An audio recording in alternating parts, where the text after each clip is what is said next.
পশ্চিমবঙ্গের সরকারি পরিধিকে বড় পরিবর্তন। ফিরে এলো অশোক স্তম্ভ।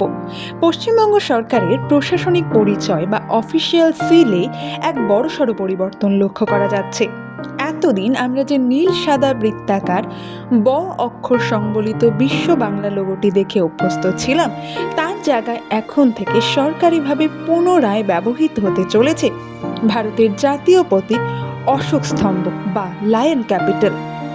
2018 সালে পশ্চিমবঙ্গ সরকার নিজস্ব স্বকীয়তা তুলে ধরতে বিশ্ব বাংলা লোগোটিকে রাজ্যের সরকারি প্রতীক হিসেবে গ্রহণ করেছিল, যার নকশা করেছিলেন স্বয়ং তৎকালীন মুখ্যমন্ত্রী মমতা বন্দ্যোপাধ্যায়।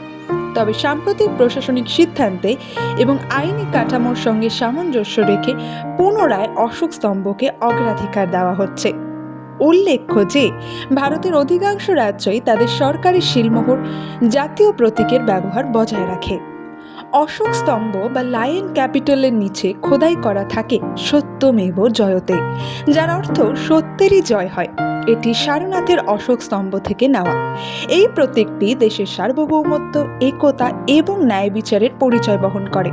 পশ্চিমবঙ্গ সরকারের নতুন শিলেও এই গাম্ভীর্য বজায় রাখা হয়েছে, যেখানে উপরের অংশে লায়ন ক্যাপিটাল এবং নিচে গভর্নমেন্ট অফ ওয়েস্ট বেঙ্গল লেখা থাকছে। এই পরিবর্তনের ফলে এখন থেকে সমস্ত সরকারি নথিপত্র, লেটার হেড, গেজেট, নোটিফিকেশন এবং সরকারি ভবনের নাম ফলকে এই নতুন প্রতীকটি ব্যবহার করা হবে। এটি রাজ্যের প্রশাসনিক কাজে একটি অভিন্ন জাতীয় সংহতির বার্তা দেয়।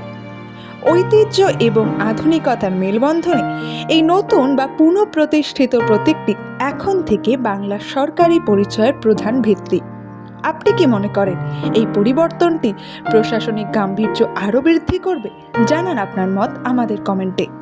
আর এরকমই আরও অনেক জানা অজানা তথ্য পেতে লাইক এবং সাবস্ক্রাইব করে পাশে থাকুন চ্যানেলটি। ধন্যবাদ।